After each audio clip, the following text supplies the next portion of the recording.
Welcome back to the Top 6 show, sponsored by NordVPN. Scan the QR code on the screen or click on the link below to sign up now to make sure you're protecting yourself online from all types of hackers, viruses, and much, much more. We'll talk a bit more about that later. Lots to delve into on this show today. We're looking at the shameful Vinicius Jr. situation in the Liga. Of course, Man City being crowned champions for the 5th time in 7 years under Pep Guardiola. Some big transfer stories as well involving Arsenal, City, Manchester United, and more.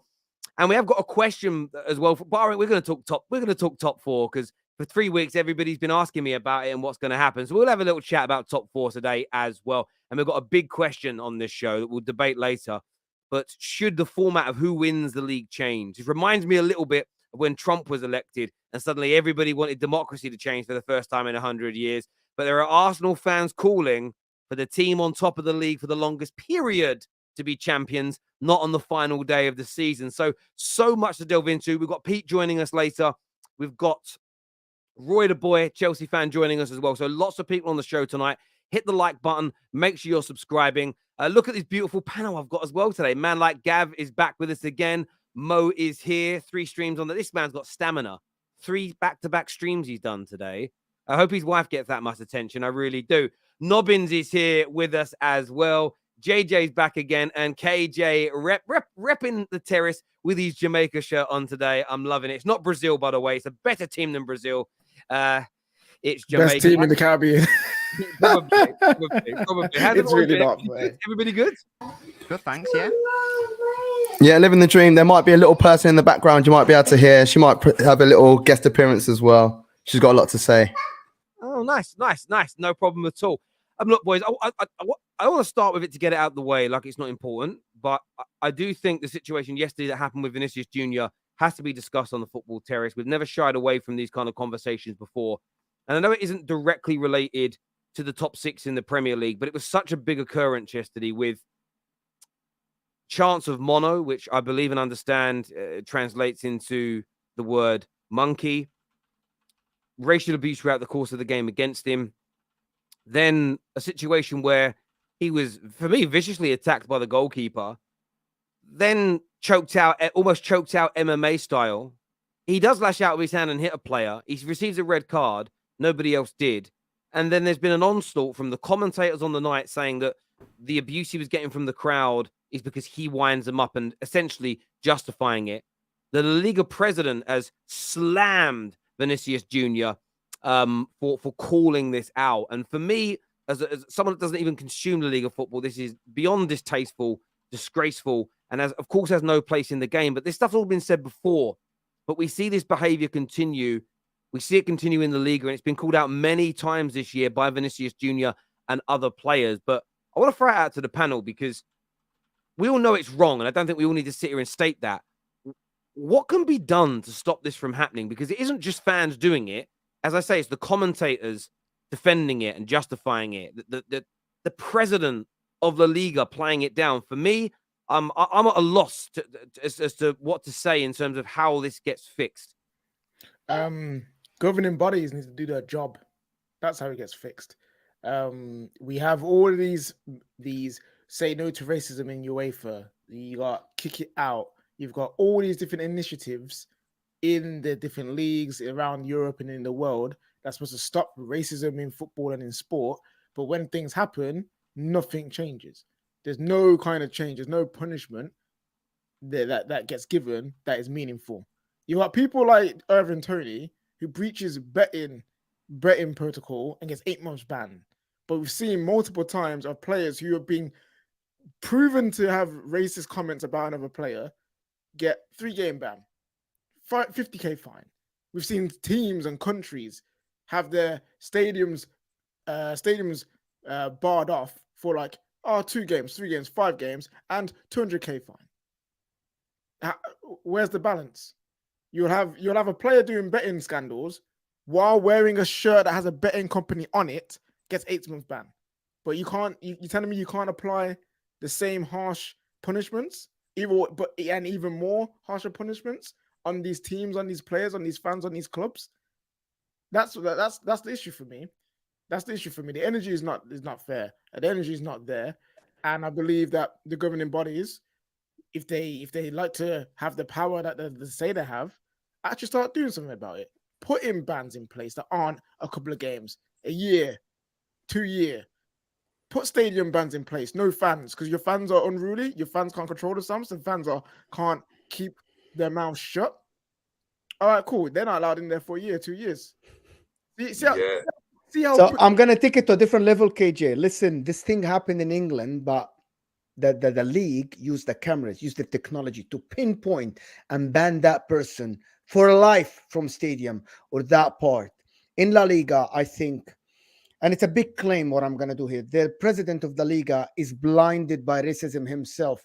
So instead of calling out the act, he's calling out the victim here. And that's the box office superstar for your league. Nobody is going to watch your league if this guy leaves and you're not backing him. Forget the humanitarian part of it. You're not even blinded by racism. You're not calling out the people that did it. You didn't even take one statement about them. You're calling him out. What an idiotic thing he did. You're not talking about the Valencia stadium. You're not talking about the Valencia coach, Baraja, who I followed when I was a kid, talking about Baraja didn't talk about the act. He said, don't let anything let you forget about the achievement that we did, that we beat Real Madrid. This is Ruben Baraja. I think the older guys know that. It's in the culture. Nobody is calling them out. They are calling out the victim instead of talking about the people that did it. And they choose not to use the technology.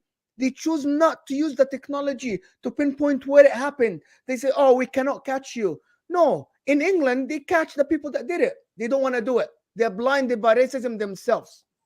They say they can't catch it. Sorry, JJ. They say they can't catch it. I've seen about 3 or 4 social media posts of the fans doing it. You see, I don't know who they are because I'm not from that area, but I can see all their faces. It should be pretty easy and quick to identify these people shouting these disgusting chants. But sorry, JJ, you can speak. Sorry. Yeah, I think. Well, I'm gonna say I want to kind of just caveat it by saying that I think this whole thing is obviously horribly wrong. I'm black myself, so and if people know my background, they know a part of the world where I come from isn't necessarily known for, being the most kind of, inclusive society. But this is a societal issue. This isn't a football issue.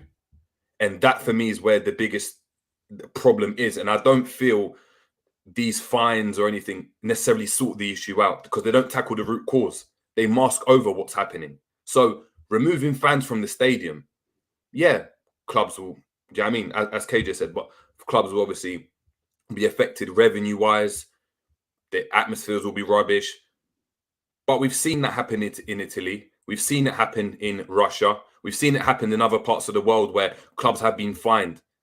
Fans don't come. It doesn't change what then happens online. It doesn't change what happens on the day-to-day. It doesn't change what happens to certain demographics when they go to work, when they go to school. And that's the bigger issue here. So just because you stop players from saying mono as they were going and saying, which also is a weird one. Mono could also be used to go and call someone cute because it has been used to call someone cute. So it's a weird one. Of course, we know the direction in which it was being used, but this is something that just because it's not said in a football stadium or not said at a game, or we don't witness it on TV, this will still go and happen to the average individual that goes on holiday or the person that's come from abroad and lives in these places. And that is the bigger issue. I don't feel that football is something that can go and solve an issue that is so in depth, because yes, a lot of things have been done to structurally go. And it's weird not to become too political about it, but structurally, if you look at from what happened 100 years ago till now, a lot of things have been gone and removed. But the preconceived biases and the ignorance from a lot of people, that's still going to go and live on, because that's something that's learned at home. That's when with it through culture. That's what learned through society. It happens to black people, happens to Muslims, happens to Christians in certain parts of the world. It's just something that happens. And I don't know how football can tackle an issue like that. I don't feel fines help. We've done the kneeling thing. That doesn't help. We've banned fans before. I guarantee you, at a game on the weekend, there was someone's gone and said something racial. It just wasn't caught on camera. It just wasn't reported by anybody. And that for me, that is a bigger problem. Because it's being made aware, because of the situation where Vini had the situation with Yunus Musa, we're now all aware of it. That probably happens to Vinicius Jr. every single game. We didn't speak about it 2 weeks ago. So how do you go? That probably happens to Vinicius Jr. when he's driving out of the stadium after the game. How do you go and stop that by giving someone a ban? You can tackle the individual, of course, but how do you tackle a collective mindset? That's something that I hear where you're coming from, and I feel like you mentioned something, JJ, about it being a societal thing. You know, you mentioned as well things like this are happening in the UK. I do feel that England as a whole is a little bit more, dare I say, inclusive to other areas of the world. It isn't just you know, if we're English and that is it. You know, it's just a few silly right wingers that are trying to be too loud about it. But it is quite a multicultural society, isn't it? In my opinion, anyway, I feel England is. Spain, you don't really see that as much, and you feel that, you know, black people are quite vilified in Spain anyway. There was something that Samuel Eto'o said years ago, and it's come out to light again about all black players should just, you know, just disappear from the game for a day or like for a game or two. I don't think that will help either, and I think it's going to take a lot more than a couple of banners and a little bit of, you know, maybe like taking the knee, as you said, to change the way that things are going on in Spain. I mean, like, even if you go back to what was said about the racial abuse that Roberto Carlos was receiving all those years ago and how that was acted upon back in the mid to late 90s. I think Spain is just so far behind the rest of society when it comes to multicultural issues that I don't think it's going to change anytime soon, personally. We say that. Sorry, KJ. Go on. I agree with you both for saying it's a societal thing, and that is true. There's a lot of things in society that needs to be changed. But the question is, how can we make football a place where that doesn't happen? Because we all can admit and agree that football ain't changing society. No matter what we do, no matter what football does, it can't change society. That's fine. But what can football do to help its own sphere of influence, so that a player or a fan or a coach can come into that space and not feel threatened that this is going to happen to them? So that's where I'm thinking in terms of, okay, look, I know out there someone might be a racist and we need to track those down and change that society. But if that racist comes in to football, that football is a sphere, how would you make that environment? I can't even be like that. If I'm being honest, this for me, it's time. And I know it's difficult to go in here, but it's time that enables something like that to happen. The next generation, the next president of La Liga, the next owner of Valencia will have a completely different mindset to the one that's here or the one that was prior, because the world becomes more globalized. Ideas go and change. That's just the way the world works. A great example is you look at the and I don't want to become too political, but the transition that the Middle East has had to it becoming more democratic, as an example. Forcing an issue to try and go and reap the rewards now is never going to go and work, because you're going to go and get backlash. It has to become organic. Just because we are in London, as an example, or we're in the UK and we live in a more multicultural and kind of diverse cosmopolitan society, we can't go and attribute that to certain other places in the world where the minorities are much smaller, and then therefore the exposure that people have to different cultures, different ideas, different perspectives is so much smaller. You're not going to be able to go and force a La Liga to go. The only way football can really do it is by the UK, the English game, as an example, setting an example and be like, this is how we deal with it. We can't control what happens in this part of the world, but this is how we're going to go and do with it. And then for me, time is something that has to go. Time's the only solution. I don't know how you force the issue right now, because essentially, culturally, that's just the way they go and move. In certain parts of the culture, they like 20, 30 years ago, the banter that myself and Terry would have would be completely different to what's acceptable right now. Time's the only thing that's gone and changed. JJ, first sack the president of the Liga. Listen, I agree with you, Mo. If it was up to me, he'd be sacked for what he said. But you've got to remember what this comes down to. What JJ has just said there is spot on, in my opinion. Large parts of the society don't have an issue with what's happening to Vinicius Jr. And I'm talking about the football, people that watch the football. They don't really care. So if the president comes out and starts backing Vinicius Jr., I believe what he's worried about is, if people stop coming and stop pumping their money in, we go backwards. And that is what drives the ideology. I look at the way Valencia are behaving around this, and the way the president is looking at it, and he's thinking, what's the best way of protecting the bottom line? And as sad as that is, we see that in politics every day of the week. Something will happen on either the left or the right side of politics. And if it damages a politician's base, my base will hate me saying that, they find a way of spinning it. And it's wrong and it's horrible. But that, for me, when listening to that, the president, he may, by the way, believe in it as well. So there could be a very, very big possibility that he doesn't even think it's a big issue personally. But even if he does, is he going to stand up and go against what JJ said, which is stand like King Canute and try and make the tide go out when he has no ability to, and risk, which again, essentially what these presidents are there to do is to make sure that the league is flourishing, making money.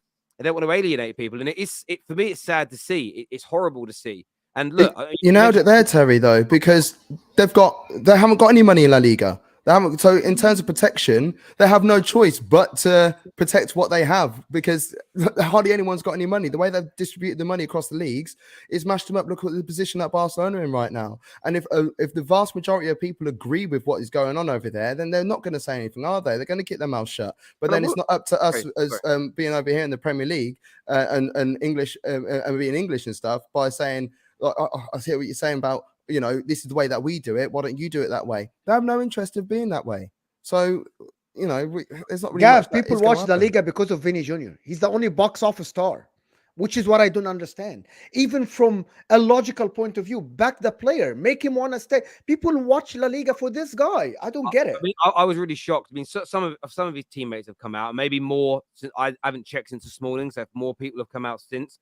But certain players and higher profile players in his team have been silent on this, and for me, that would also hurt me greatly. If I'm an individual that's suffering any type of bigoted abuse, and you've got teammates that are there by your side who have stayed silent and can speak up, that would bother me personally. Although that no one's obliged to stand up and say or do anything, and I understand that, but there's a lot of silence, and then a lot of the big voices that have come out sort of play these things down, and there's a lot more that can be done. And listen, England is in no position to be able to brag as if we're perfect over here, because we're most certainly not, and we still need to improve exponentially, in my opinion, right across society, right through football, and things being done in the right way. And we've seen it over here. It weren't that many years ago that some high-profile players did things like this, and their fan bases defended them. They still have banners up protecting those. They still sit on spaces defending those players and ignore the horrible things that they did and said. So, we're not sort of, we haven't got clean hands when it comes to this either over here. And that must be said to anybody that's watching that thinks, these English football fans think that they're better than everybody else. I know we've got our problems as well, but it's a shame. But JJ, listen, reflecting on what you said, I think you're spot on. It's such a hard thing to solve. And are they going to ban half the fans from coming into the ground for chanting that? No, because it's going to bankrupt them, and they're not going to bankrupt their football over this. And it's sad that they're not. The only way football can really solve it is by there being multiple examples of how football should be, and allowing minds to naturally go and progress towards a certain way of thinking. So if the Premier League, as an example, is this space, as KG you're talking about, where the players are protected and they're safe, players, managers, people involved in football will look towards that and be like, you know what, we want to be like that. It's just the way it works. Until you go and solve what's going on here, you can't go and expect someone else to rally up and jump on board when we've had multiple years of a society coming to the place where we're at right now. You can't go and force that problem. You can't force that kind of process. These processes just take time. And I know it's difficult to go in here, but as Terry went and said, what do?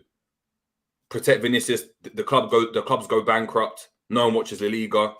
Is that going to you're now naturally people are going to be like, well, okay, well, now I'm going to have these types of beliefs, and I'm going to be much more inclusive. They're actually going to push back even more. We see it with the right wing in this country. The more you go and push back about forcing a certain way of thinking, the more they push back against you.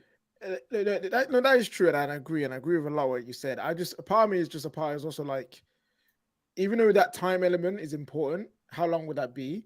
We don't know how long. And during that time, what are the consequences of said actions? Because they can't just sit there and be like, get to say these things and be like, well, but our society are not that here yet, and we don't know when we're going to get there, so we can just continue to do it. I think there's that balance of allow that time to go on and things to change, but in the short term, what are we going to do for the consequences of doing negative things? I think that's where the balance is. I totally hear you. We have a super chat here from Debbie that says, what a shame. I guess Valencia loves to get relegated even more. As a Barca fan, I am mad at this. They probably did the same thing to Ansu Fati. At this rate, Vini might go to the Premier League. Man United make it happen. I will say this as well, and I kind of get that things like, I also don't think this is a time to sort of jump in, but come to my club. And I'm not saying you put. I've seen some people online. It's some stuff. It's a little bit dirty for me to be doing that. Like, let's condemn the situation, everything else, but don't sort of use it as a ploy to like. I'm not that your tweets are going to have any real influence, but yeah, it was a bit weird seeing that last night. Especially some clubs and their histories around this stuff. It was kind of like, really? But anyway, that's just me. Thank you, Debbie, for that super chat. I do appreciate it. Viewers, make sure you're hitting like buttons. Make sure you're subscribing to the Football Terrace as well. As we said at the top of the show, we're sponsored today by NordVPN. If you don't have a VPN provider or you're using a substandard company, make sure you sign up now with Nord, not just to protect your data online, your personal information, yourself against hackers. Make sure your streaming quality and your internet speeds maintain themselves. And there's big discounts that you can get through changing your geolocation. So essentially, the computer don't know where you are in the world, for cheaper subscriptions to things like YouTube, Netflix, and much, much more. Premier League football as well. Get very, very cheap, $2.99 a month, because they think I'm in Moldova. Thank you, NordVPN. Love it. Get signed up now. It's honestly as cheap a month as a cup of coffee. And most of you drink coffee or tea at least once a month. It's literally pennies a day to protect yourself online. So go and get signed up now. And also what it stops, a lot of companies, by the way, make money out of selling your data. It stops your data from being harvested. And if you're someone that believes, like, cares about that sort of stuff, I do. No, I look at this way. I'm not helping you make money. I'm not getting nothing for it. You want to sell my data, pay me. Like, I don't want you, do you know what I mean? Making money off my details. Every time you click accept cookies on a website, they sell that information and make loads of money. So protect yourselves now. On to football. Nobbins. Hello. We've been sitting there so lovely. Someone here says, Terry, you used to someone here says you used to promote a different internet access. Yes, and then this one's better. So yeah, I was using them, and then we got a better one. And it's a better one. So now I'm promoting that. They're all good, but Nord is the best out there. That's it, my friend. Anyway, Nobbins, congratulations on being champions of England for the 5th time in 7 years under Pep Guardiola. How are you feeling today? Oh yeah, it's boring. Getting bored to win the Premier League now. It's a joke. No. That was a serious question. Someone asked, do City fans actually ever get bored? It's like, no, I'll say that right now. And also some people say, oh, I'm sure loads of City fans would rather, you were back in the 3rd tier at Main Road. No, I was old enough to experience those days. I can tell you right now, it's much better being at the top than at the bottom. But yeah, it's turned out to be a fantastic season. It's weird how sort of like in the space of a few months from like January, February, that was when the likes of like Jamie Carragher was saying, has Haaland picked the wrong club? Has Haaland made Man City worse, etc., etc. And then a few months later, now the narrative is this City side the best in the history of the universe, and are they better than the 99 treble team? So it's just interesting how a team's form can shift public discourse in that way. But yeah, a fantastic season. We've definitely been the best side in the league by a fair margin. Arsenal's capitulation was a surprise for me. I think for nearly most of this season, I thought that Arsenal were going to win it. I don't think anyone expected them to draw, lose, and then proceed to lose a further 2 games, I think, or something like that. So yeah, it's a good time to be a City fan, that's for sure. And we should win the treble from this point, but should being the operative word there. And yeah, I just guess what sums up this season is City basically have just sat back and allowed Arsenal to be their own worst enemy. Like, we didn't even have to kick a ball against Chelsea to be crowned champions. Like, Forest did that work for us. So yeah, it's a good time.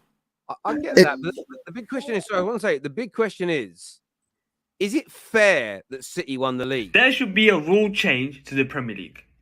I've got a very good suggestion. Instead of the person with the most points wins the Premier League, why don't the Premier League say who's been at the top the longest? Whoever's been top the longest should win the Premier League. That's fair. We've been top for over 240 days. Man City, what? 30 days? That's not fair. Premier League, just change the rules now. It shouldn't be the person with the most points. It should be who's been at the top the longest. Because what's the... That's not fair. Is it fair? Is it fair? I'm embarrassed by that. He does not represent. He does not represent me. I don't think he represents Arsenal fans. He's out there. He's out there for clout, man. That is one of the most embarrassing things I've ever seen. I mean, like, hey, Arsenal have done really well. It was like a marathon, really, wasn't it? You know, out there setting the pace. This is where the pacemaker at the top. And if you want to be better than this, then this is what you got to do. But nah, look. Arsenal fans and a lot of football fans will say like we bottled it because of the from the Liverpool game and drawing those 3 games on the spin. Look, if we had won those 3 games rather than draw those 3 games in the position that we were before going into that to the Forest game at the weekend, we would have been 2 points clear with City having a game in hand. You know, it just goes to show exactly what needed to be done in order to overcome what Arsenal has set out for this season. I think Arsenal should be, we should be proud, but don't get me wrong, I'm upset. I'm annoyed. But fans like him make me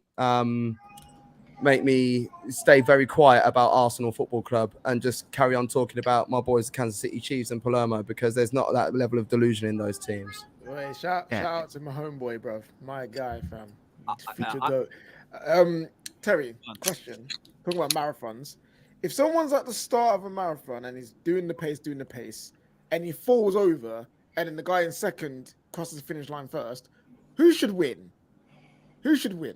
We all know who should win. Like, listen, there is part of me that thinks he's trolling to a degree.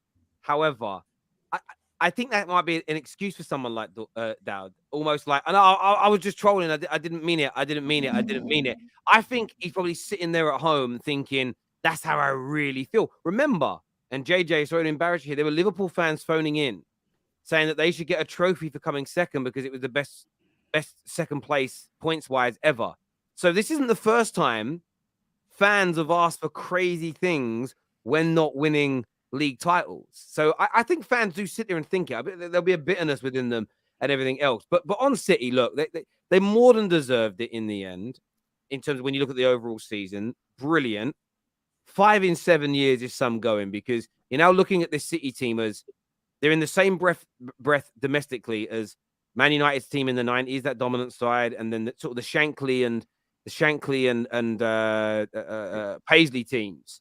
Like, they move into that, like, and I know, like what you're saying there, people are talking about the greatest team ever, and some people will crown them that, but they're certainly in the top 2, top 3 English football teams of all time, in my opinion. Now, I don't know what sort of the rest of the panel think on that, but this City team is something special. It pains me to say it, but you can't win that many Prems in 7 years and not be looked at as one of the best English football sides ever. It's impossible, surely. I think when people talk about the stars that they've had, it's like, oh, well, they've got all this money and then they could go out and get De Bruyne and these men and that. But you've got to look at all other players that have also stepped up this season and have had a damn good season. Like, how many fans were taking the mick out of City saying about the sign of Nathan Ake a couple of years ago? He's been instrumental this year. Rico Lewis has come in and done what he's needed to do in whatever position he's been asked to play in, and he's been doing that job perfectly.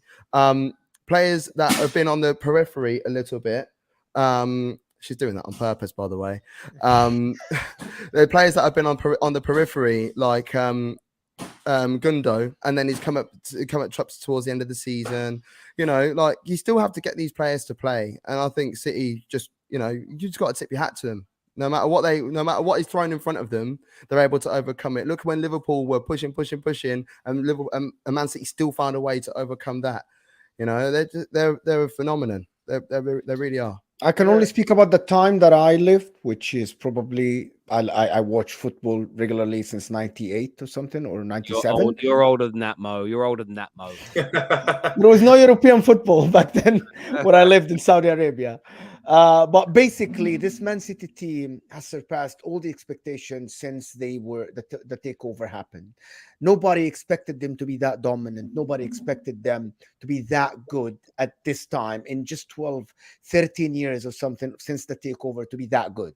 They are very good. The dominance that they showed is something that only Man United in my lifetime showed before, which is something that we have to, even Arsenal at their best time, they won 3 league titles, 98, 2002, and 2004 under Arsene Wenger, that people claim changed football. I don't think he did. I think Pep Guardiola changed football. Everybody sees that. Everybody sees what the level you have to be to win titles now. Arsene Wenger didn't do this.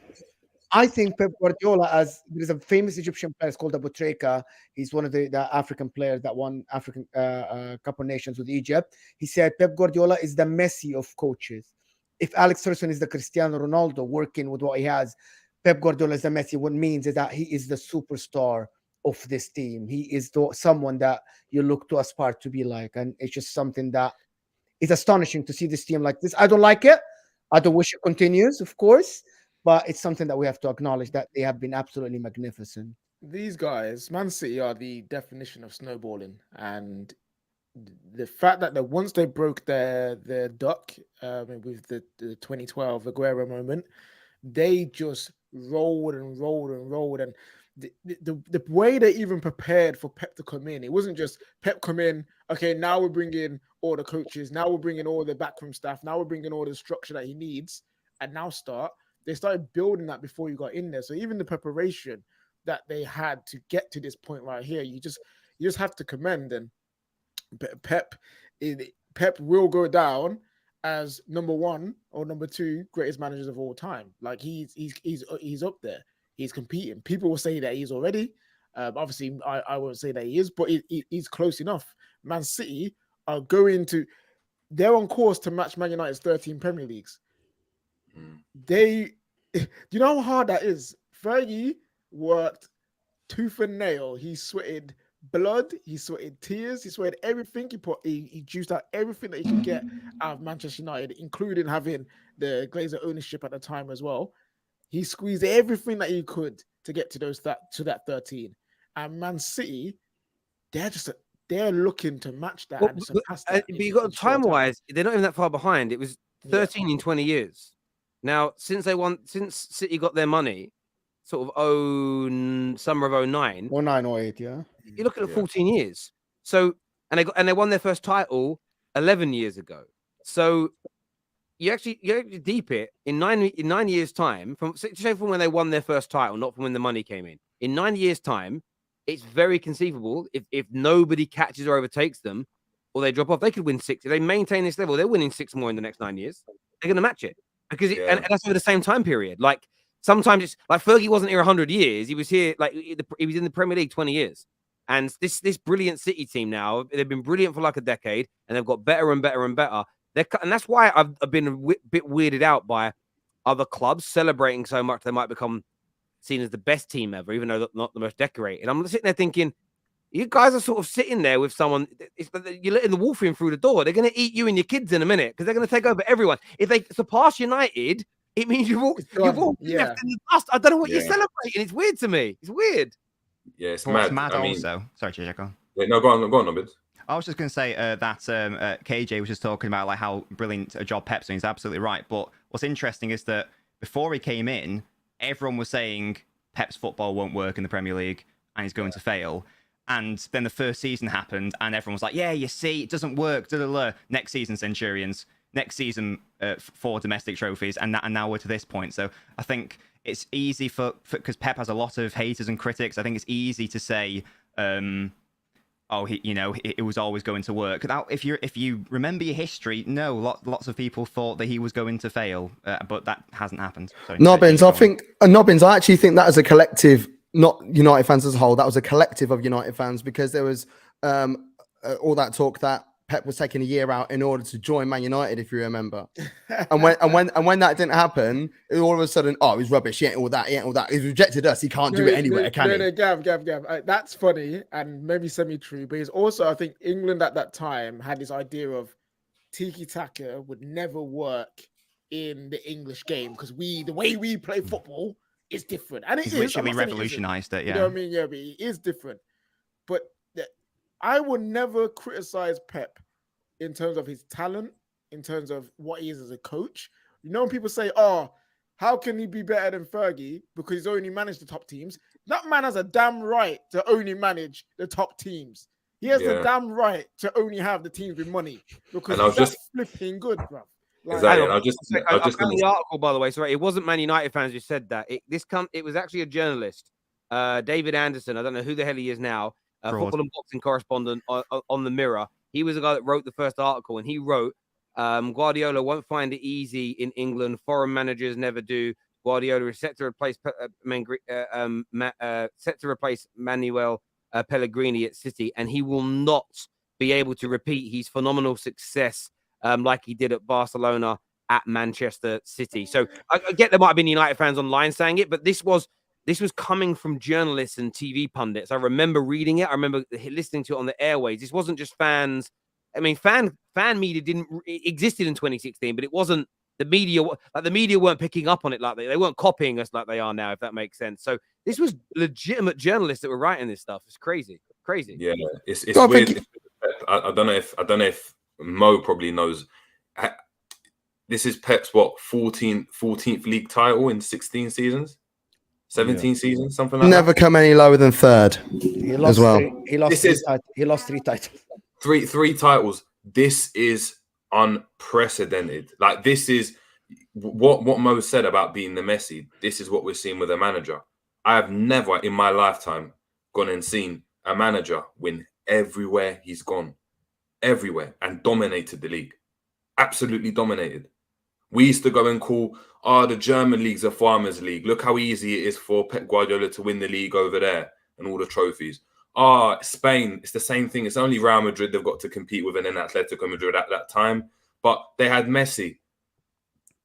He's doing it now with the players that they're signing. I know they're spending money. He hasn't gone out and signed and bought Messi. He hasn't gone out and bought Ronaldo. He hasn't gone out and bought Vinicius Jr. He's buying players that a lot of fans didn't even know. Akanji, a lot of fans wouldn't have known him unless you're properly into football. You're like, why are they buying Akanji? Why are they buying Ruben Diaz? Yeah, they're spending a lot of money, but they're not buying like the argument that spending money equals success is crazy. Look at Nottingham Forest this season. They spent so much money this season. Look where they ended up. It's the way he's able to go and integrate the resources he's got into output, and it's scary. And as KJ said about the snowballing, if they win that Champions League and they're gonna win it. Listen, I'm gonna put it out there. Don't be surprised if they win 2 more in the next 5 years. Yeah, don't be surprised, man. Because once they hit that hurdle, it's done. It's done for me. Spooky hours. And shout out to Mo as well, because Mo made the same point that you made about the players coming in. Mo has been speaking about that for a couple of weeks now, saying that he's a coach. He's the best coach that we've seen. People like he improves nearly everyone he works with, basically. Yeah, exactly. Fergie's the manager. Like, if you want to say a manager, Fergie is probably the greatest manager we've seen. Now, if we talk about coach, just pure coaching ability. But KJ, but we're saying that, right? Look, in terms of the Premier League, yeah, there's an argument. The longevity argument comes into it, and of course, Ferguson's there. In terms of what Pep Guardiola's won at every club, like I don't think there's right now. It's just like I think you don't discount what Fergie did at Aberdeen. Yes, won the European Cup when Scottish football was elite. So it wasn't like, again, managers go. You could if you're like who's an average manager in the Prem. Sam Allardyce, if he managed Celtic, would win league titles up there. That's what now. It was different back then. But the thing for me is the comparisons are going to be there because they're both brilliant.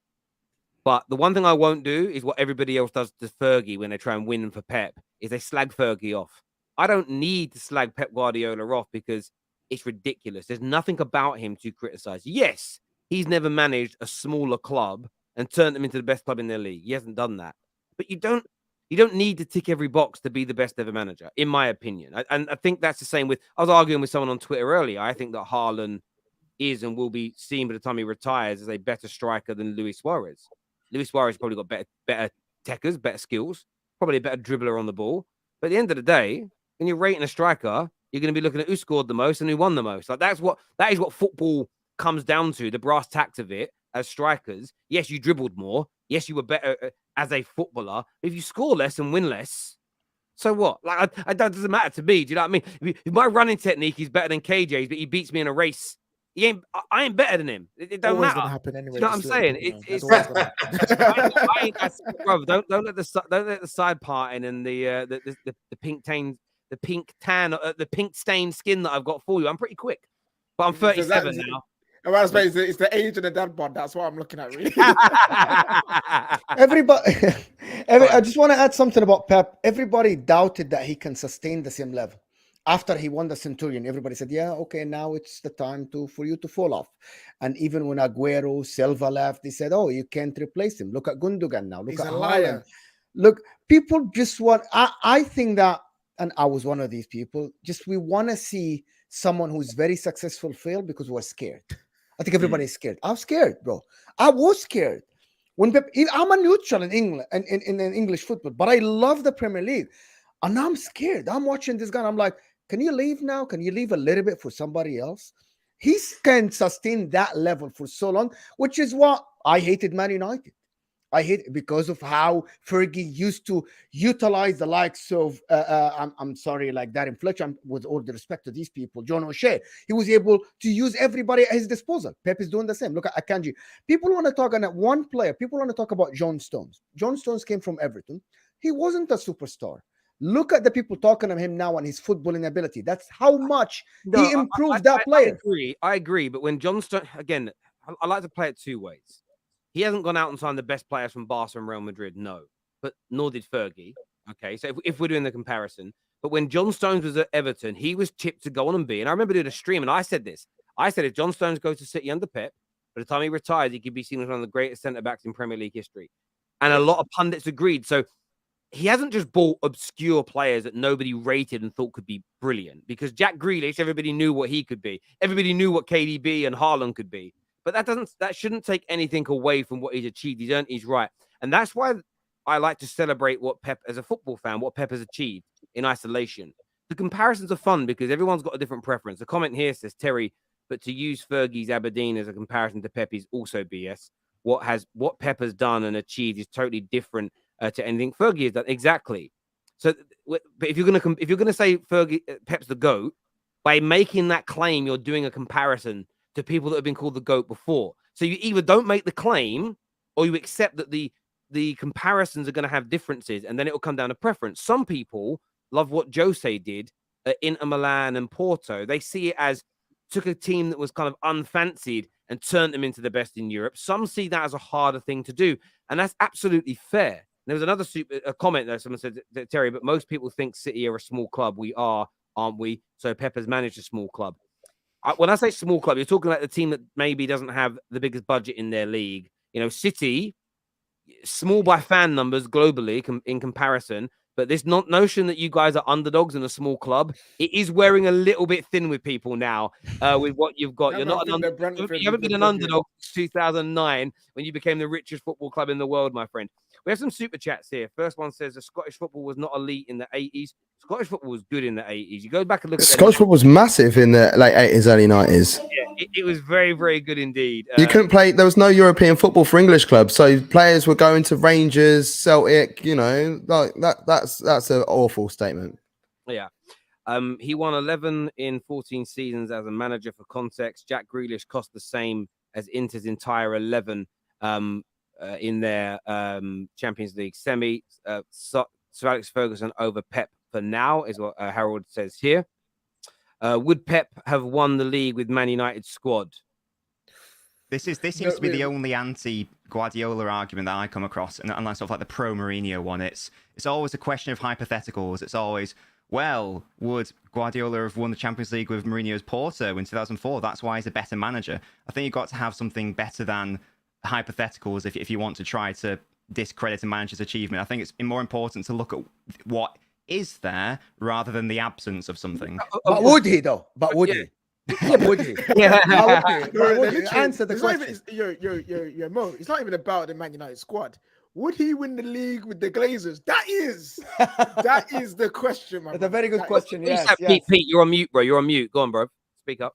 the one thing I was going to say is that I don't agree with that with the Man United statement, because the simple fact of it is, in my opinion, is that Pep Guardiola would have built a better squad than what they've got. Some of their signings have been poor signings. You can tell, I don't support Man City. I'm a Newcastle fan, but you look and observe Pep Guardiola, what he's done at Man City.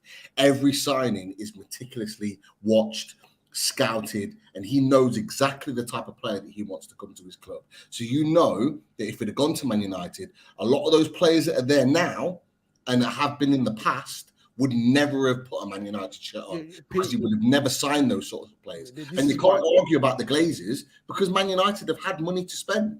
Terry would agree. They've had money to spend, but we've just talked about it from a Man City perspective, that the likes of Akanji and a number of other players that they've gone out and signed. Other teams could have signed these players for the same amount of money, but they didn't. But this is the difference, is that Man United have had this very similar money to spend over a period of time than Man City, but Pep's done it better. The only difference is, I would say, is this. Is when Jose bought a couple of centre-backs and he wasn't quite happy, he was told no more centre-backs. Where when Pep's made signings and they haven't quite worked, he's been able to go straight out and buy them. Our owners kind of spend money when a new guy comes in. They go big, and then it typically peters out. And they go big again, then peters out. So that's the only caveat in there. But if Pep would have joined us in 2016, he'd have won us a league title. I believe he'd have won us a league title or two. I don't think he would have created the same domestic dominance, but he would have definitely won us something. And I mean, that's why the comparisons are great. You could also throw the opposite. People say, oh, Pep's got all this money now, it's easier for him. Like, England weren't even the richest footballing nation. Like, Italy and Spain had more money in the 90s in comparison to the UK. So our teams that were winning things internationally then was a much harder achievement than now when we have the financial monopoly. But that's what the comparisons are for. However, what you don't do is play down what Pep's done, because it's still hard to win 5 Premier Leagues in 7 years, which is a few people saying it's 5 in 6. Well, it's 5 in 7. He's been managing City. Like, it's 5 in 7. We can't ignore the year that he didn't win it, or maybe we can. And then I'll be like, right, Man United have won 1 trophy in 1 year now. We're fucking elite. Let's go for it. Sorry. Go on, mate. I'll do the super chat first. Yeah, it says Pep's success is based on his goalkeeper and fullbacks. His first 2 seasons, he bought and changed and spent a fortune on just those positions. Remember Mendy, is what Anthony says there. Someone here says, as a Celtic fan, I can admit it wasn't elite. Rangers were a dodgy refereeing decision away for a Champions League semi-final in 1993. Rangers. Yeah, and Aberdeen under Fergie beat Real Madrid. I mean, beat Real Madrid in a European Cup final. I wonder what the next Real Madrid game with Valencia is. If you want a statement, put 12, beat them 12-0, and Vini gets 2 hat-tricks. So that'd be beautiful to see. Thank you, Debbie. Mourinho's first Chelsea team would beat this Man City team, is what anyone agree with that? It might. It wasn't just. It might. This Man City team got beat by Brentford this year. So I can't. Multiple times, like when we're talking about, like, could this team beat that team? I mean, when you're talking about elite teams, of course, like, they could all beat each other, but the amount of points that this City team have accumulated over the last couple of years, the fact that it's just sustainable as well. You're like, with these Chelsea teams, we've seen dips where they've gone poor. Mourinho's had to be sacked, come back, and then we have to win it again because you've got to revitalize the club. You look at Klopp, we do, and it dips. I like that mode. Twice. Sacked twice. I love Mourinho though, but he's sacked twice. Exactly, twice. Pep's just consistently good. Like, it's unprecedented levels for me to go and see something like that. Consistently being able to get 90+ points. Now, if you were to tally up the amount of points these teams get, I think you look at it and be like, oh, well, this team's much, much better. And they've won on top of that. Pep creates history, JJ. With Barcelona, created history with them. We still remember that treble, and then the quadruple, whatever you want to call it, the 6 trophies. With City, he's creating their history. He's helping, let's say, with the owners, with the players. He is now creating history for this Man City team. In 20 years, as we remember the Man United of the 90s and the early 2000s, and we are remembering this team now, we're going to remember Man City in 20 years by this dominance, which is not a lot of coaches do. Not a lot of coaches. Something for him. They say there's no good endings in football, especially with managers. Everything always ends up getting sacked. There's only one guy that I know that has ended football well, which is Fergie retiring after winning the league, and that's why I also call him the GOAT, because name me a manager that's done that. Pep is on that level where he can just say it whenever he wants, I'm done now, and it will just be a happy ending. He will never be sacked. He will never be sacked in his life. He will just leave. That is a scary proposition. Because what if you don't want to leave for another 20 years, people? What if you don't want to go nowhere? What I think he should do is, if he wins his treble, sail off into the sunset. Pep, it's been great having you, my friend. Go and enjoy life, please. Retire. I'm sick. I'm sick now. I praise Pep enough. I'm sick now. Come on. This year says, I really doubt Dawes is an Arsenal fan. He literally says anything to bring heat on us. I can't take that guy seriously. What happened to Vinny is absolutely disgusting. Sad part, it's everywhere. Thank you, Tevin, for that super chat, my friend. As a neutral, why didn't Real Madrid players not leave the pitch? This isn't the first time it's happened to him. Where is his captain? Yeah, that's again. I think we will kind of. Yes, we're going. Yeah, according to Ancelotti said that he wanted to take Vini off as a result, and Vini said, "No, I want to stay on and play." So Vini's the one that actually wanted to go and stay on and play, and then obviously that's what happened, and it boiled over. So yeah, you might want the club to move a certain way, but he made the choice to go and stay and play, which obviously depends how you look at it. That makes a lot of sense. From people's logic, Arsenal bottled it to one of the best teams they've ever seen. If Arsenal did win the league, would that make Arsenal one of the best? Bro, Arsenal bottled the league. Man City were 8 points behind you guys. Just remember this. That game's in hand at that point. Put this in your head. It was you're 8 points ahead of this great Man City team. And you didn't lose it to Man City. You lost it to Southampton, West Ham, and being 2-0 up against Liverpool. No, that's what I was saying earlier on today. That is not how it was lost. That is not how it was lost, because if you take that back, you win those games instead. City and everything else panned out exactly the same. City, we would have been 2 points clear of City, and City would have had a game in hand. So it just goes to show the levels that you have to be in order to go above Man City. What you're seeing right after the City game, we've won a couple and lost a couple. And that's where it's like, oh, okay, yeah, it's sort of like beat it out a little bit. But that little break, that little lead up there is not the reason why we lost out on the title. Hang on. But again, yeah or no, right? Because if you'd have won those 3 games, science dictates, the world dictates, life dictates that everything that's happened after that could be different. We've all seen Back to the Future. Do you know what I'm saying? So from my point of view, is if you'd have won those 3 games, which you should have done, and then beaten Brighton and beaten Forest, you'd have 12 more points now. If you had 12 more points now, you'd be on 90. What would you be on? 93 points. So City would be 5 points behind you with a game in hand. Yeah, I hear what you're saying, but like, and I think you lost your last 2 matches because your heads have gone. So yeah, I agree with that bit. And then still lose to City, you'd be 5 points clear now. No, I agree with what's happened after that, but the lead up to it, I don't think it's made up. Obviously, everything could be looked at with hindsight. We all know that, but that lead up to it hasn't been what the difference is, and we also need to tip our hats to Man City, who've just. They haven't even dropped a point. They've just literally dub after dub after dub after dub. That's almost the difference. It's so difficult. Like the Brighton game, although we've only beaten Brighton once, I think, at home since Brighton have been in the Premier League. They're a good side, but we shouldn't be getting like rolling over and let our bellies get tickled like how we did in that game. Yeah. That's where the mentality bit comes in, I think.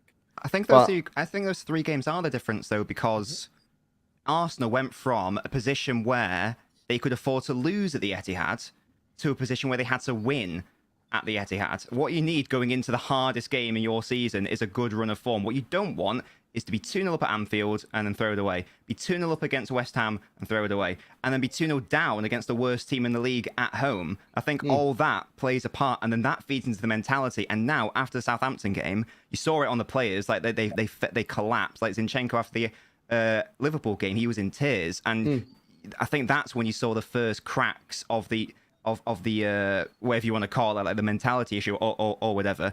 And as I say, then you've got to go from well, it doesn't matter if we lose, we'll still be ahead, to oh no, a draw's not even good enough. Now we actually need to beat this City team, a team that beat us 3-1 at the Emirates, and then proceed to get battered 4-1. So I think that probably was the difference. Yeah, I understand. I do see it from both sides. I do, but like I just feel like there's a lot of pressure on Arsenal saying that it's bottled because of that, and that's not what it is. So You let us all down, Gav. You let us all down. Bro. Yeah, You did let that us is all true. down. Where was it bottled then? If it wasn't bottled in those 3 games, where was it? Because it has to be bottled somewhere. Or Well, the difference has to be somewhere, right? Yeah, there's still opportunity afterwards, and that's where it's gone wrong. You know, you can't like even the game at the weekend. Like the chance of Arsenal overturning Man City's lead at that point was going to be almost impossible. We know that because City had 3 stabs at the cherry, but then to just turn up at Forest and put in that performance, people will say, "Oh, it's injuries and this, that, and the other." They're all professional footballers. They've all got first team experience, so they should all be knowing what to do and what to expect. And there's a couple of tactical things where you think, "Oh, come on, you know, why didn't Tierney start the game? Why was it Kivior at left back?" But it's the performance that was put in, you know. I hear you on that. This super chat here says, "Can we stop making excuses for Arsenal? They should be held responsible. We are not helping," is what's said there. This comment says, "Barca and Bayern Munich for 3 years. How long do you think Pep will stay at City?" Well, I think it was Barca for 4 years, to be fair. Yeah, it was. I mean, I don't think anyone knows how long he's going to stay. It could be 1. It could be another 5, 6, 7. I just don't think there's anywhere else for him to go in terms of no other club in the world has the money, the resources, and has run as well as City. There's almost no point going anywhere else because he right now, if he went back to Barca now, because of the again, it's not a dig, but they don't have as much money as they used to comparatively. He'd still win and do well, but could he build a team as good as his City team at Barca? I don't know. Maybe he can if they've got the money, but internationally, maybe internationally. Maybe he gets bored and does a project thing where it's like, you know what, I've done the big money. Let me go to Dortmund and make them the best in the league in the world or something. You know what I mean? Like because he can.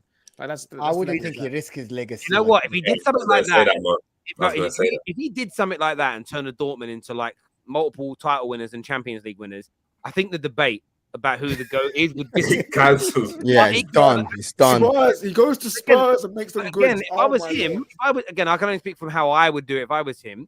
He rates himself, be like, right, what are the things? If he wins the Champions, what was it? Checkbook manager can't win with a smaller club, and can't win the Champions League without Messi. If he wins the Champions League this year, that's done. If he then goes to a club like a Dortmund and wins it all with them, he's ticked every box and challenge against him. There is no more like anyway. That's a by the by. But there we go. This says I literally said the 80s, never mentioned the 90s. I've just put a link into the comment section that speaks about the era of the 70s and 80s of Scottish football and how brilliant it was. People can go read that at their leisure on history.co.uk if they want to. But CJ, I respect your opinion, bro. Man's acting like Arsenal participated in Mario Kart. More of a marathon, but still. that was a great game there. I absolutely love that.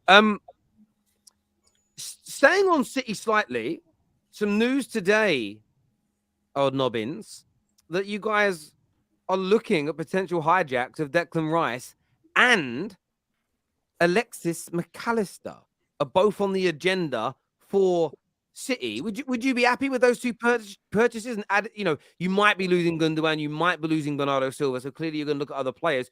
If those two leave and you bring in McAllister and Rice, would you be happy with that? No, I wouldn't. For me, I think for a lot of City fans, actually, I don't think any signing would be better than re-signing Gundogan and seeing if Bernardo Silva wants to sign an extension. Like especially like title running Gundogan is just a totally different player, it seems. Bernardo Silva is one of the most unique footballers I've ever seen in respect of his profile and his skill set and his utility. And like this guy, he came to us as sort of like a right winger from Monaco. Not that sort of right winger, the other one, from Monaco, and then he's found, whatever you may think of it, he's found himself being played by Pep at left back at the Emirates, in our biggest game at that point. Pep felt confident enough for him to do that. He can play nearly everywhere, sort of like from like the 6 row forwards, and he's so tenacious in how he plays. And yet, Gundogan is slowly but surely like writing himself into like City folklore and increasing his legendary status. I'd be really disappointed if that happened. I'm not saying McAllister and Declan Rice are bad players. Obviously not. They're fantastic players.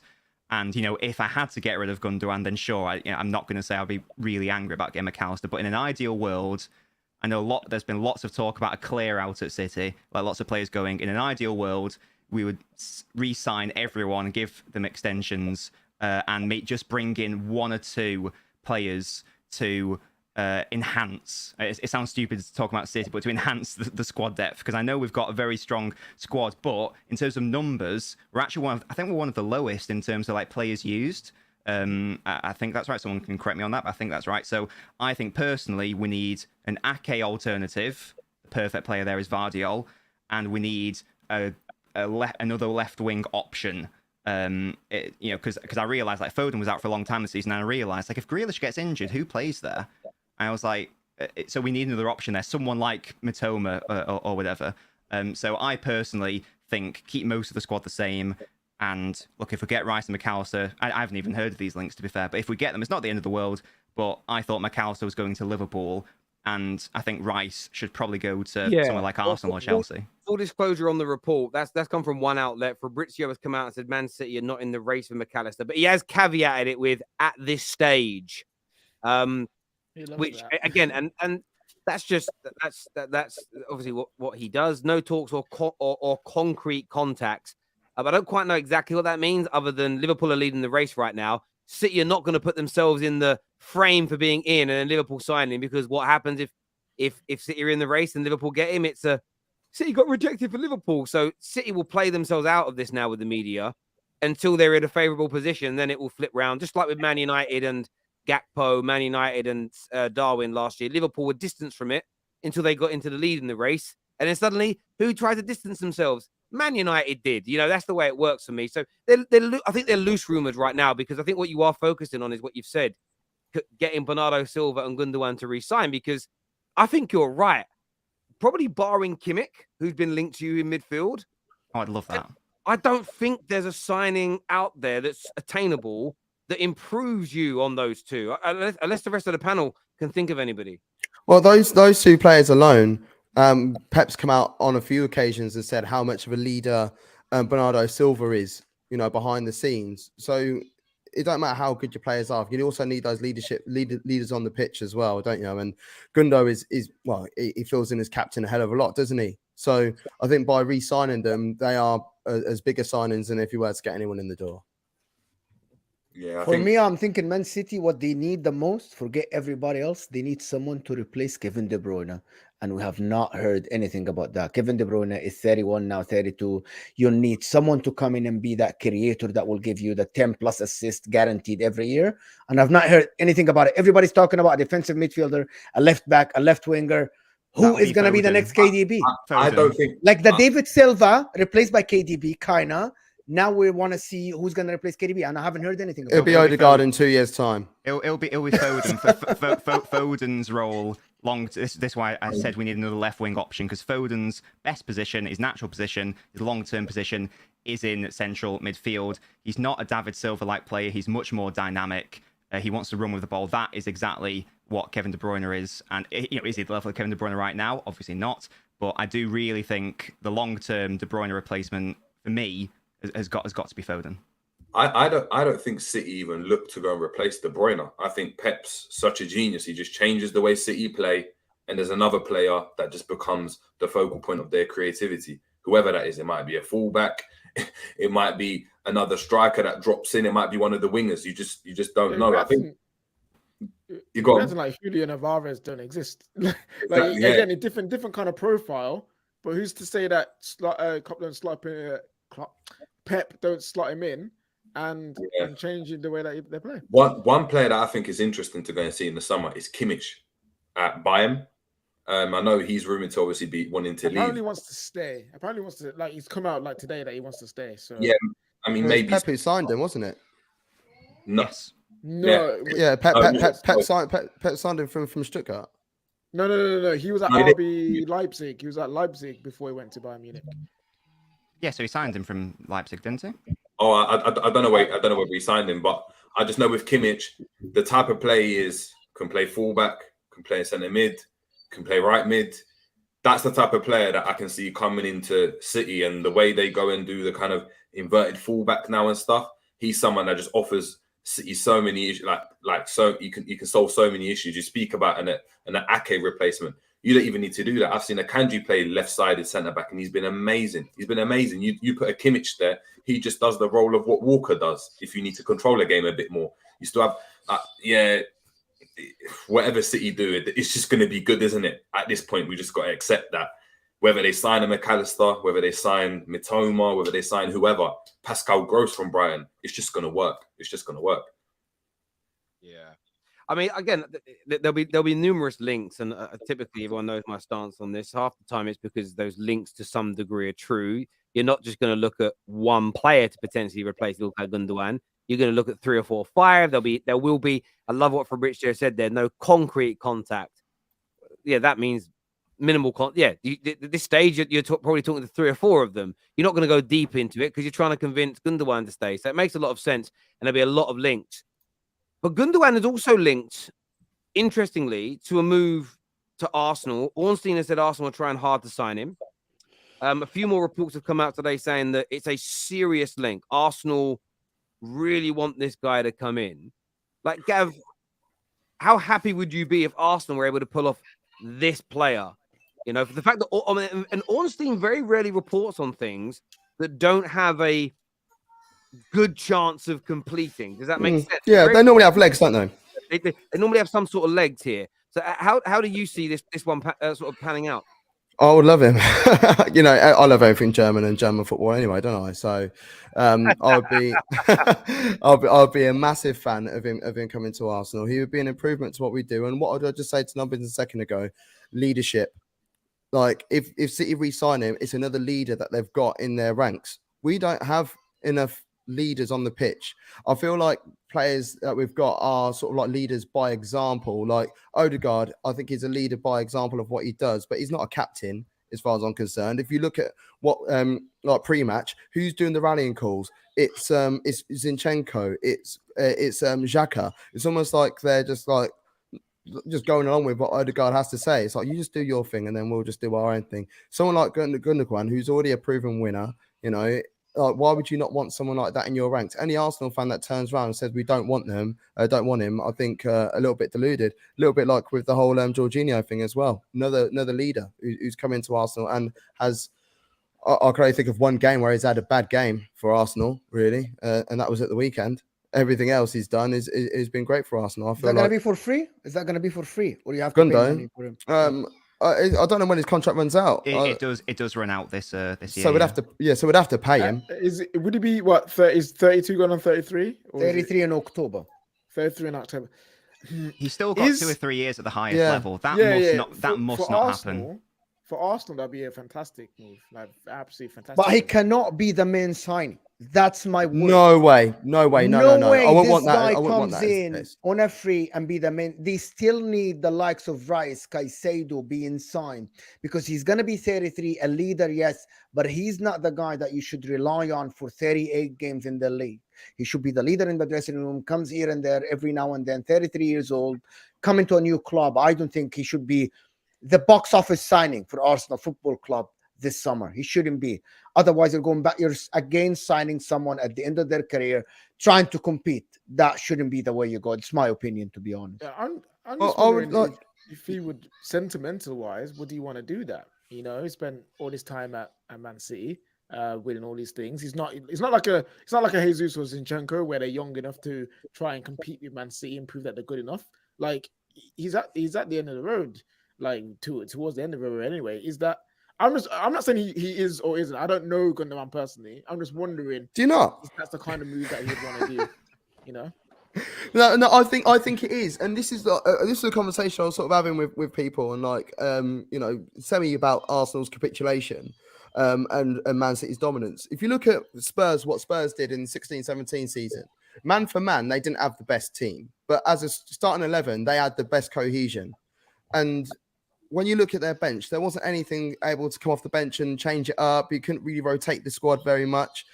Arsenal in that similar situation. And like if like Thomas Partey is injured, you know, luckily, yeah, we've got Jorginho now right now. But if we haven't got before we had Jorginho, we'd have to be relying on someone like El Neni. But that was our starting 11. We couldn't say, oh, this week we're going to start Partey, next week we're going to start El Neni. Whereas with a Gundogan, we can have that more option as to who we're going to be starting. We don't have to just worry about our starting 11 every week. We can actually mix it up a little bit. I think if Arsenal try and go sign a Gundogan, I think he walks into your team, into your midfield. And for me, he starts more or less every game if he's available. And then the onus is on Arsenal.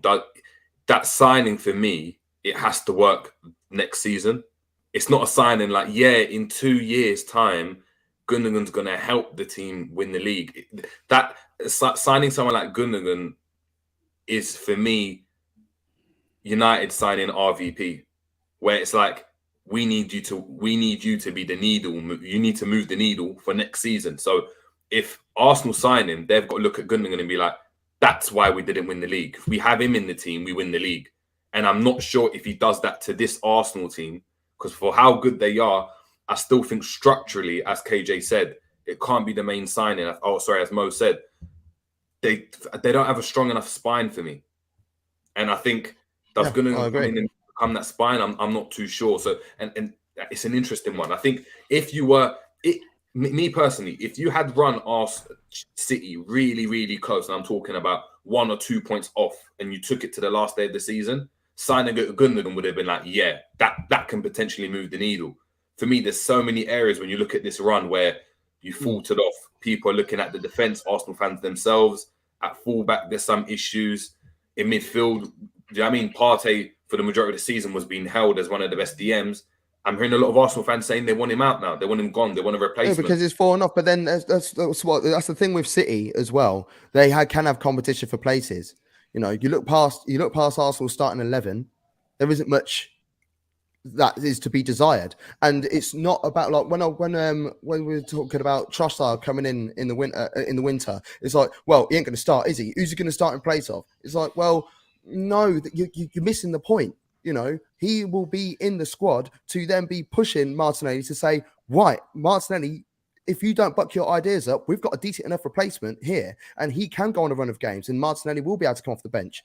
At this current moment in time, we don't really have that, and especially in midfield options as well. And that's where, you know, if I would love Granit Xhaka to stay, by the way, because he's now being deployed in his true position, and he's doing it in the Euros. He was doing it. He's done it at the World Cup, and he's doing it for Arsenal this season because he's got a DM alongside him. But he is guaranteed to start every game. Why? Because there isn't anybody else there. You know, Jesus is guaranteed to start every game when he's fit. Why? Because we haven't got anyone else there. You know, Man City have got a number of positions where not everybody is guaranteed to start. I mean, like when Laporte was injured, it was like, oh, what's going to happen now? Laporte can't even get a sniff. And he's an unbelievable defender. You're telling me that none of your clubs right now, you wouldn't take Laporte at your team right now? Yo, I've got a defender that's half his size is better than him, bro. Hey! Less of that. I think Gundogan would be an amazing signing for Arsenal. And I remember having this debate with a few Gooners when we signed Casemiro. And I said, look, I don't care about your rebuild like I care about Man United, but we can't go 3.5 years winning nothing. We have to, I know they won an FA Cup year 1, but since then they went a while. We have to win whilst we're improving. And to do that, you can't just add kids. You need elder statesmen that have been there, done it, and worn the T-shirt. If you look at Arsenal's, according to the media today, Gundogan's a player you're fighting for. We know Declan Rice is the player they want, and there's talk of City looking at him, but Arsenal still leading that race. The other player on the Arsenal agenda, separate from these two, is Mason Mount. And again, and something Jess said to me earlier today, which she gets a lot of stick for from Gooners, but typically when the TPFs come for her, the toxic positivity fans, she ends up being right, is that most of the signings that Arsenal fans don't want Arteta to make end up being pretty good. And the ones that the fans bend over backwards for, whether they sign them or not, end up not doing particularly well. And the way I'm seeing Gooners kind of no to Mason Mount, there's a part of me that just thinks, will history repeat itself and him be Odegaard again? Yeah, like an Odegaard sign. He was someone that Gooners didn't want, as an example. In the summer, most Arsenal fans online pick Richarlison over Gabriel Jesus. Now, I'm not saying you don't need more than Jesus, but out of the two, one has been a resounding success comparatively to a guy that's been booked more times for taking his shirt off than he scored goals, which is crazy. But Pete, from your point of view, mate, Mason Mount, you're a Newcastle fan. You are competing with all of us now. When you see Mason Mount, Gundogan, Declan Rice going to Arsenal, how much better do you think that makes them as a team? I'll be honest, I'm not a massive Mason Mount fan. I just not, just from what I see him play, for the money that he's commanding and for the fee that they're demanding for him. I don't see it. That's just my personal opinion. So seeing Mason Mount goes to Arsenal, like for me, I'm just like, okay, fair enough. Like I just don't see the hype that he brings. I really don't. Like I'm a massive England fan as well, and when I watch England play and he starts games, I just don't see it either. So for me, Mason Mount doesn't. If I was an Arsenal fan, it wouldn't fill me with any joy or confidence. And the fact that Chelsea are not willing to pay the money that he wants and are quite happy to see him go, I think says a lot. Really says a lot about the player that's meant to be Mr. Chelsea. Like many others that have gone by, the fact that they're quite willing to let him go tells you a lot about his situation. I've watched him a lot this season. Watched him up close and personal when we played against him at St James's Park, and I wasn't impressed. A lot of people won't really talk about the likes of Sean Longstaff and Joe Willett, but they had him in their pocket that game. But I haven't seen him play much better since, and that was back just before the World Cup break. We haven't seen him play at all, bro. My man's been out of the team for a while now. But there you go.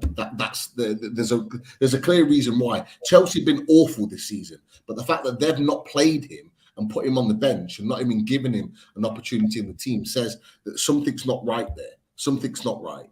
But I personally haven't really seen the hype around Mason Mount. For a player that's commanding that sort of fee and that sort of amount of wages, has to have something that stands out about him that makes him that player. For me, I don't see what that is. He's the counter for this. Marcus Rashford had a terrible season last year, an okay season. Now this year he's been banging. Can we say the same about Marcus Rashford? Mason Mount is the guy that when Chelsea were good, the season before this year, he was double digits in both goals and assists, and he was the catalyst of most of the attacks. He was the guy behind the forwards. But that's what people would pay the money for. He's holding himself on a higher standard than what people think. He wants the 250K. Chelsea thinking that they can get 60, 70 million. But I think it's a gamble that if a team has money, they should go for. But again, Arsenal, if they're going to put 60, 70 million pounds into Mason Mount, would you rather get Caicedo for that money? But Mason Mount to just completely say that, yeah, I don't see what is the hype about. Yeah, he had a great season at Chelsea last year, which is something that says that there is a sign, that there's a player there. Southgate likes it. There's around him, player around. I think he's not a bad player. And in this day and age, maybe you can just put your money and gamble with that money.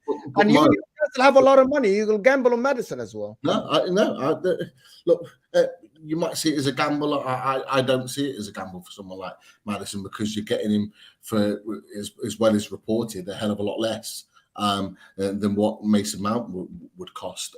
For me, like I say, you say, he had a good season last season. He's not a bad player. Not being funny, 200-300 grand a week, 70+ million for not a bad player. Not for me. Not for me. I think. Is that something that he's commanding from Chelsea? Because is that something he's commanding from Chelsea? Because he's looking around and being like, well, look at what James is getting, and I've been more crucial to that team in terms of he's been injured all the time. I was a key component in us getting our Champions League run. I was last season as well, as Mo said. He's looking around and everyone's getting these ridiculous wages. He might not command that from Arsenal. He obviously he doesn't dictate how much he goes for, right? But in terms of wages, he might not necessarily want that to go to an Arsenal, or it was rumoured with Liverpool at the time. So that's for me where the difference is. You're looking, he's homegrown, and on top of that, he's still someone that in the right system, he's proven that he can do well. And in every team and under any manager that's played, he's always been a key cog in the team, whether that's for Southgate, whether that was Lampard, whether that was whatever manager was there. So for me, it's like if you can get him in and get him playing really, really well, you have a good player there. Of course, but that's the market you've got to go and look at if you're an Arsenal. As an example, if they swapped Mount for Emil Smith-Rowe this season, is that a better option off the bench? I personally think so. But is he going to go there on the bench though? Because he doesn't. He doesn't dislodge Odegaard. Odegaard is an outstanding quality player, and they play a similar position. So this is what my argument was. Arsenal and sit on the bench, because for me, with the Arsenal setup and the way they play, he doesn't start.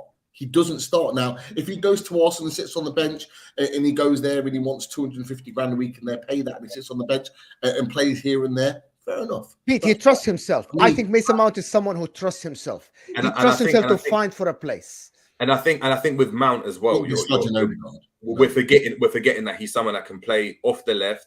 He's played in the 10. He can play in the 8 as well. So if you've got a player like that you can have in your system, and you get the best out of him, for instance, Mount at his best has been better than Xhaka at his best. And this season, Xhaka has been really good. So if you can replicate that and get the best out of Mount, which Arteta's shown he's got a really good talent ID, and you can maximize him, Mount could be a good option to go and have in the 8 as an example. Much more dynamic, much more creative than a Xhaka. And that's fair enough. But then you've just talked about he can play off the left. Does he dislodge Martinelli? I don't believe so. I think Martinelli is a far superior player to him. You're saying about the Xhaka position, that's great, but they've been heavily linked with Declan Rice. Now, I know who I would rather in that position. I think Declan Rice is for the 6, though. Declan Rice isn't as creative as a Mount. That's what I'm saying. The profile of players that we're talking about are completely different. If we were saying they're interested in getting a Mount or a whoever, or Rodri, Casemiro, they're all the same profile type of player. A Mount is more of an attacking threat, more of a creator in that regard. That's quite dynamic. So to have a Mount in there, you can compare him to someone like Odegaard's a fair comparison. I don't think he dislodges him, but in the 8, for example, as an advanced 8, you can compare him. I don't think Mount is the one. I don't think Mount is the one who's going to change Arsenal, Pete. But again, I don't think Mount is going to change Arsenal. I don't think Mount is a superstar. He has potential. I agree. A lot of players. He's 24 years old. He has potential. He's not the greatest player in the world, but I've seen one good season from him. One good season. Is he going to go for 67? He has 1 year left. I don't think Chelsea even have the power to ask for that much money. I think they should have cashed in last season. Yes, thank you, Gav. If they're going to do that, 21 goal contributions. That's the time to cash in. And 1 year left with that injury this year. I don't think they're going to ask for 60, 70. Yes, they're talking about it now. But when the crunch time comes in the summer and they have to release a player and someone like this who will go on a free next year, I think will cave. They will cave and accept lower fee. Yeah, that's fair enough. Yeah, and I get that, Pete. I know you've got a shoot, mate. I know you messaged privately. Big games tonight, man. Big games. I know. Go and enjoy the game, mate, and secure top 4. Let's keep the Scousers out of it, mate. Let's make sure we do that. And we'll chat to you again soon, Pete, you boy. Cheers, mate. No worries. Take care, boys. I'm going to run as well. It's bath time for the little person. I want to talk about myself. All right, bro. Speak to you soon. Cheers, take care. Cheers, mate. Bye. Back to the old school view there as we have it. I was going to say something then, actually, and it just eluded my mind when we're standing by. Oh, no, there's a comment here. Someone says, yes, Terry, you did. Yeah, we did get rejected for Darwin and for Gakpo. We beat you. Look at your season compared to ours. I wish you weren't rejected for Gakpo. I wish you had him now. Wait, what? Hey, listen, give me Gakpo right now. Not Gakpo, sorry, Nunes. Nunes. I didn't want to say his name. Yeah, I hear you there. Buying mounts for creativity, Mikel will learn.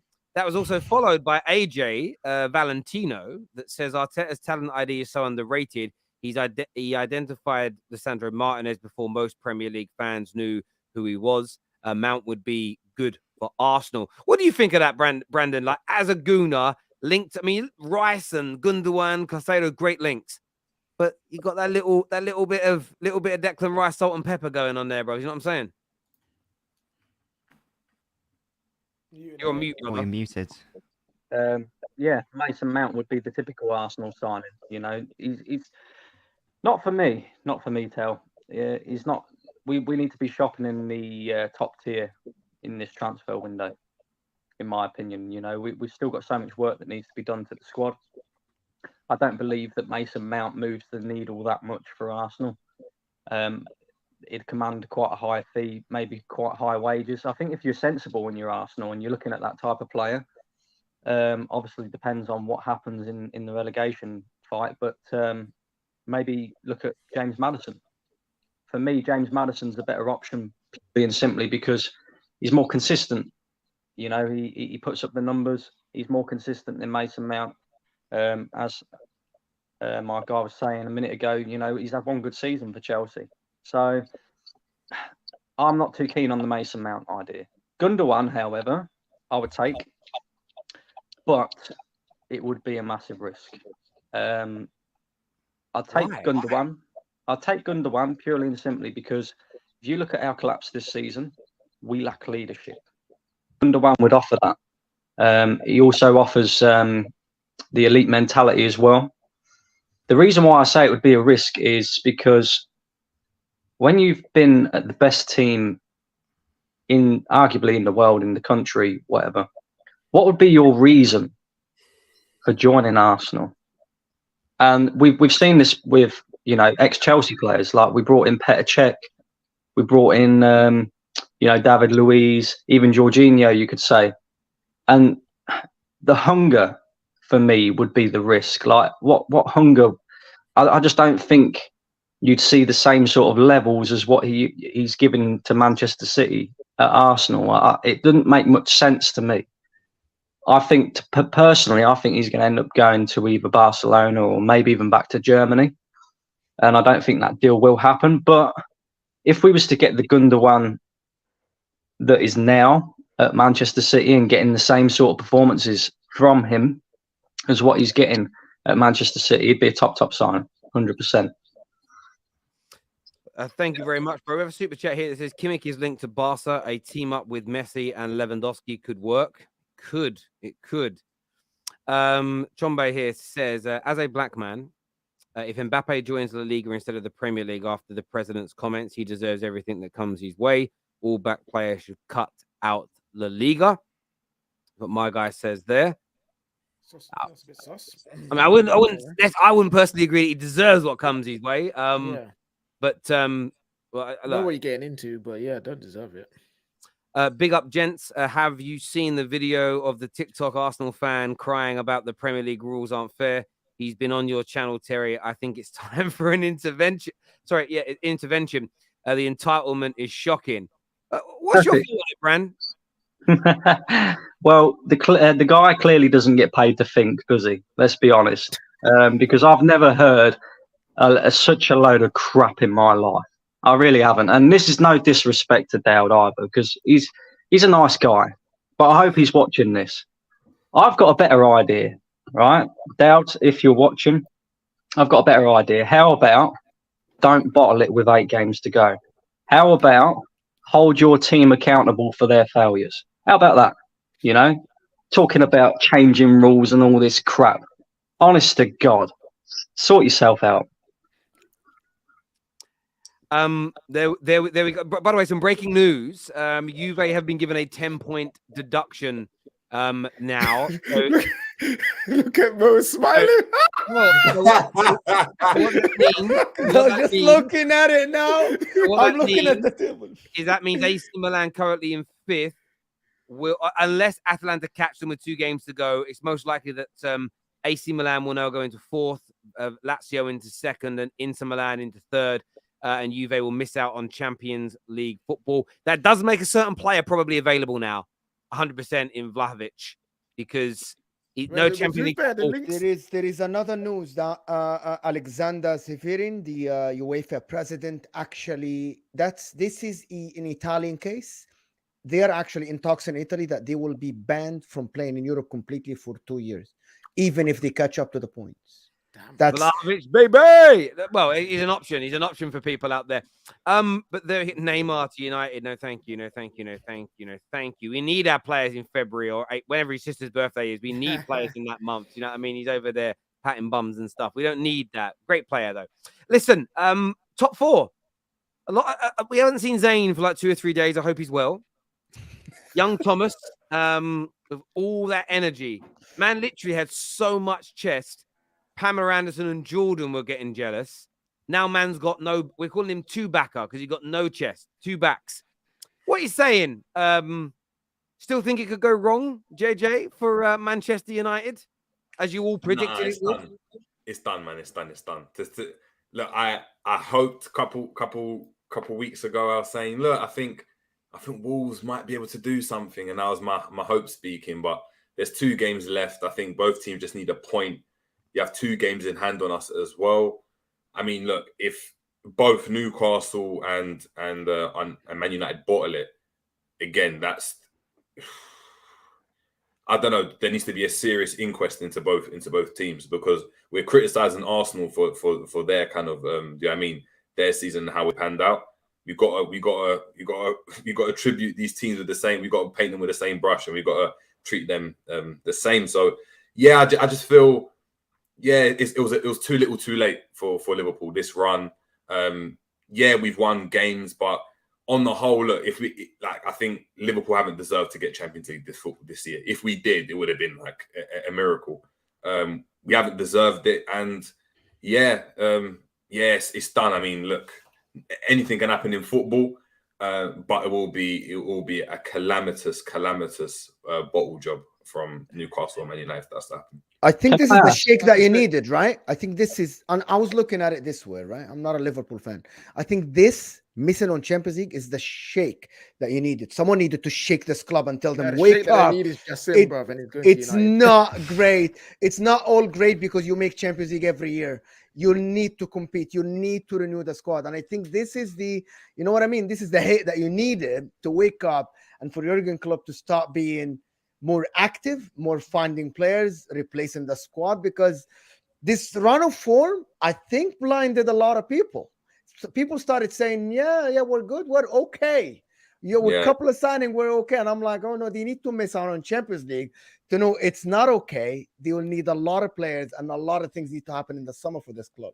Yeah, hopefully we don't, Klopp's, he's used some words talking about, we're going to make Europa our competition and that type of, like, I don't want to hear that now. Like, you say that, do you know what I mean? In January, when we're potentially in the quarters and the round of 16, I don't want to hear that now when it's still on the line after the way. What I would have liked to see is Liverpool go all the way.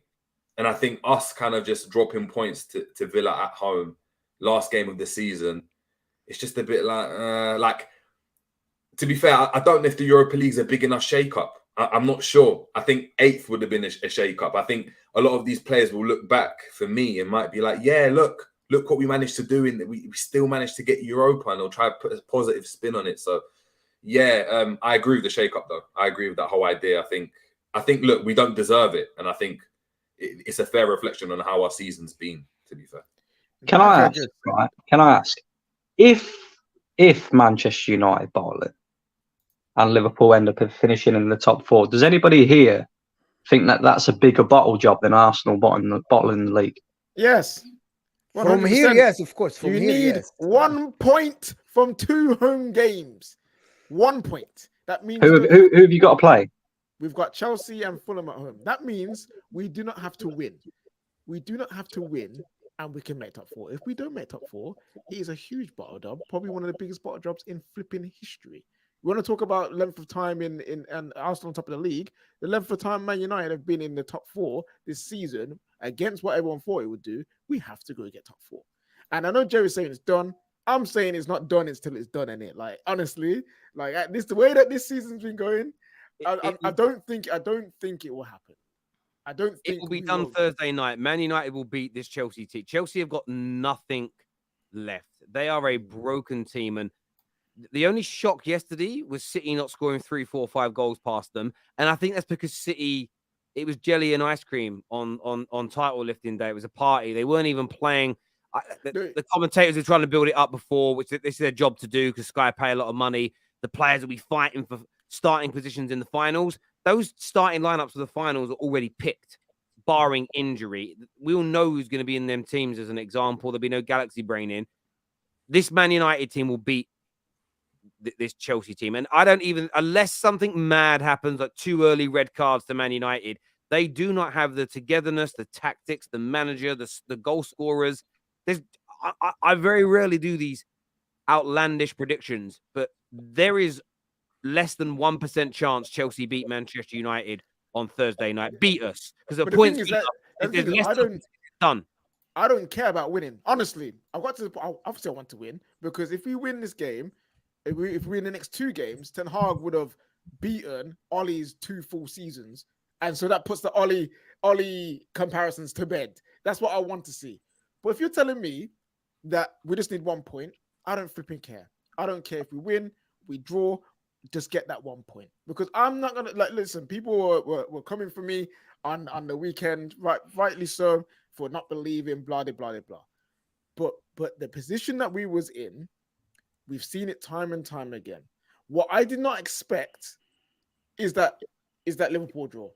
I was going into it thinking Liverpool would just win all of their games, because we have seen it before in the season where they got 3rd in the end over Chelsea. They got the 10-game winning streak. Allister with a mad header. You know what I'm saying? Like Allister with the craziest header in the world to keep their hopes alive. I thought, you know what? That's just going to happen again. So I was very stressed. Many Man United fans were very stressed because we've seen it time before. Now that draw has come, and we just did 1 point, I now expect Manchester United to go and do that. If they can't get 1 point from 2 home games, I'll be very, very disappointed. I'll be very, very angry, and there'll be a lot of questions being asked. But I believe we will do it. I believe we can and go and get the 2 wins. And even though I was doubting before, the circumstances have changed. My favorite part about this is the reason I'm so happy. I just want Thursday out the way, get the points, secure it, is because there's a lot of humble pie to be eaten by a lot of rival fans, and they've already the deflection tactic started weeks ago with, "Oh, your standards have fallen, Man United." You guys predicted us coming 7th, 8th, 9th, 10th. It's nothing to do with our standards. You know, you're meant to be Man United. You're meant to want more than top 4. We do, but we also recognize that we had our worst season in 40 odd years last year. We were broken. The dressing room was fractured. There was leaks galore. There's still been loads of problems this season because a lot of the issues are being resolved, and some of them won't be fixed until the owners sell and move on. There is the fact that when I've tweeted that this would be an overachievement league-wise in Ten Hag's first season, considering what he inherited, you get but you're Man United. Well, by like Carl B, that says our standards have fallen. I expect that every time it comes to a Man United prediction, I expect to see positive things from you. I expect to see everyone saying that Man United should be doing this. I don't ever expect to see again a negative prediction about our club, because that don't make sense if you're being intellectually honest with us.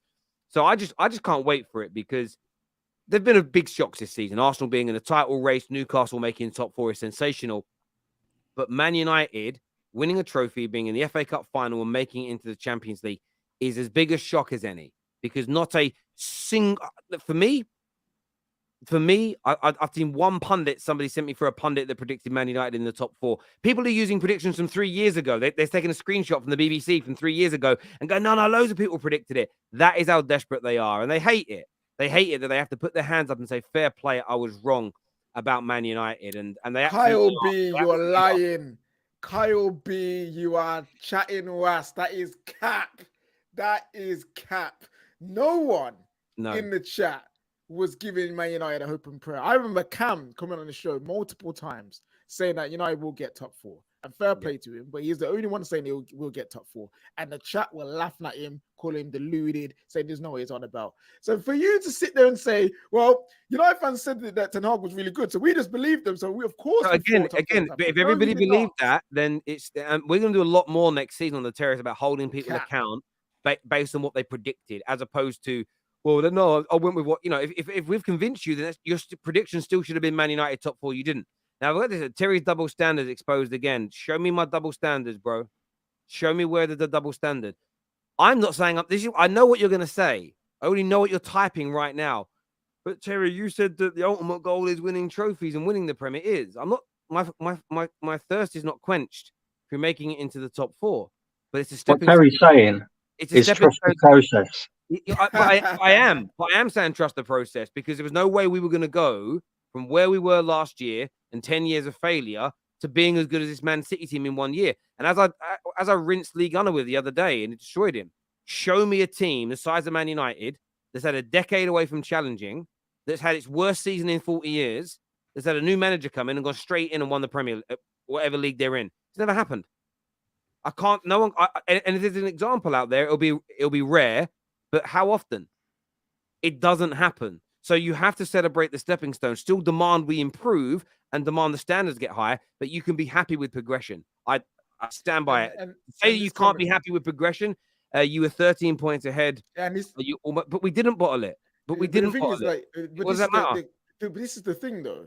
On one hand, we got people in the chat saying, actually, no, we all expected it. But then, how could you expect it when we're saying you're 13 points ahead and we almost bottled it? That means we're crap. So that means that we shouldn't be there, right? That means that it's a surprise that we're here because we know that we could have bottled it. Like, come on, guys. Like, you guys are better than this. Come on, guys. You guys are better than this. Stop trying to find ways to banter us. Yeah, that's it. So much, there's loads of great ones in here. Terry, this is my favorite. One of my favorites. Terry didn't want Ollie sacked. What was my reason? Because I wasn't confident that the Glazers would pick a manager that would be able to come in and get us back to the top. And what have I said all year? The only way Ten Hag gets us back to the top is if the Glazers sell. So again, there's no double standard in that. You've just honestly embarrassed your father. He should have pulled out. This year says, turn it in, Terry. You said 7th or 8th because CR 37 was at your club. Facts. But that wasn't the only reason. I put that down as a reason that I didn't think we had a recognized striker. And there was also problems that were going on. And I didn't like the way they were being handled. Those problems surfaced midway through the season or a third of the way through the season. And the player had to be moved on. We have surpassed my expectations. My predictions for Man United this year are wrong. We've done much better than I thought we would do this year. You defended him and pointed to his 18 goals. Still, he trashed your club. So so again, your comment seems to contradict yourself halfway through. So you're saying I said we would come 6 or 7 because of Cristiano Ronaldo. They said so. People. Oh, right. I didn't. You know, but that's I didn't. Not true though. That isn't. But that's not true. People weren't saying it. Maybe you would have. But people weren't saying it because CR37 was at the club. People were saying it because we were just outright crap. And then someone said, someone said here, like, Casemiro wasn't there at the start of the season. But even when Casemiro came, people called him washed. People said that he was just only there for a payday, that he wouldn't do nothing. He wouldn't achieve nothing at Manchester United. So what are we doing here? Also in January on this show, when we were doing well, did anyone think Man United can make the top 4? The entire panel, most of the comment, no chance, no chance, no chance. You'll fall off. So it wasn't like people changed them. It wasn't like I saw you all. And by the way, Kay, look, I respect my viewers. I recognize all your names.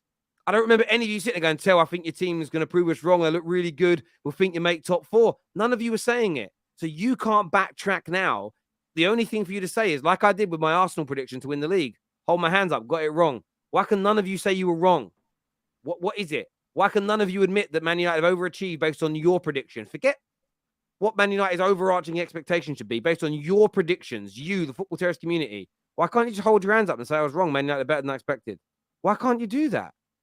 Come on now.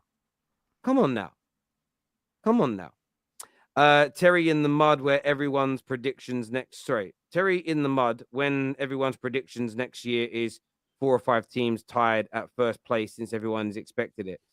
Well, that isn't it though, is it? Well, yeah. Well, there's not Terry. Well, yeah, me in the mud because it's based on all. Yeah, that's actually true. I get where you're coming from there. Yeah, it makes no sense. You give your predictions and then you stick to them. It's like everyone said to me the other day, Gary Neville's so right about Arsenal. He was right, they wouldn't win the league. But he said that they would only be in a top 4 race after Christmas, that United would overtake them. And after the first few weeks of the season, said they wouldn't sustain it and would fall away. So this is the thing. Just because you get one prediction right doesn't mean everything you say is the gospel truth. I get things wrong all the time. I can admit it. But some handful of you in the comment section, why so rattled? Why so rattled? I can understand why JJ's rattled because, Man United, just surpassed the greatest team in his club's history. Terry, these this Neymar, is the greatest team. Nunes. I agree. Those Neymar comments in the comment weren't just people just chatting Neymar. There's actual links, Terry. Have you seen them?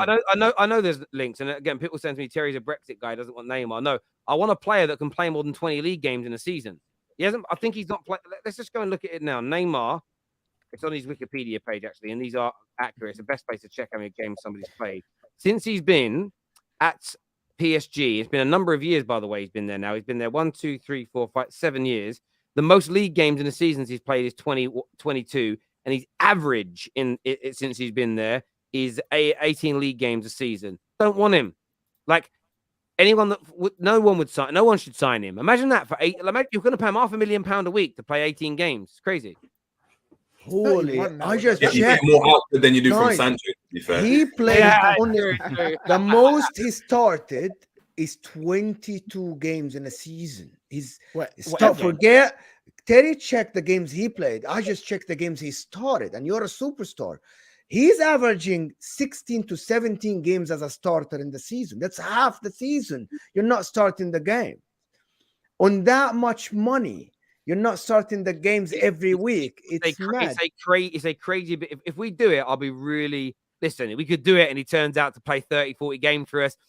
30 plus games in the Premier League, 50 odd games in all comps, and we all shut up. But there's a part of me, if we sign him, I'm just going to feel like it's horrible. Because talent-wise, wow. Availability-wise, it's stupid. To be fair, if United made like astute signings and strengthened the actual core of the team, and he was like an addition, right? Obviously, there's people who talk about his personality and stuff, whether that fits into the club, but his output is ridiculous for those games, right? So if you can replicate that for United, that might be the needle where it's like, you know what, for those games, he's got you so many goals, he might be the difference maker. Jerry, do you know how much money he makes? Do you know, guys, just one more point. He makes £900 a week. 900k a week. Okay, Yeah. listen. That output ain't 900k a week. Yeah. Wait, JJ, no, I'm sorry. Your answer was very logical, but no, the man. Listen, he's one of the, in terms of talent, probably one of the most talented footballers we have seen and will ever see in terms of just pure talent. But when I question his professionalism, I question his English record, I question if he would like England, that's the one. Manchester. It's not London that he's going to. They ain't no Brazilians in Manchester, bro. You know what I mean? Like, what's going on here? There is. There's Fred and Casemiro. And Anthony. You know what I mean? Fred and Anthony's all he's got, bro. Do you know what it is? On talent, yes. On the money it would cost to have him. Imagine paying nearly £1 million a week to have a player that's only available half. It's just dumb. It would be dumb. How many shirt sales do you think Neymar? Like, how big of a factor do you think that is? Because now I'll tell you when I do it though. When I would do it. How I would do it is if the deal was structured how his PSG deal was. So we get taken over the Qataris and his salaries all being paid because he's an ambassador of their country. If it isn't costing Man United the money, then I wouldn't give a damn, because then it's just like, but it's more the money he takes up and then not being available.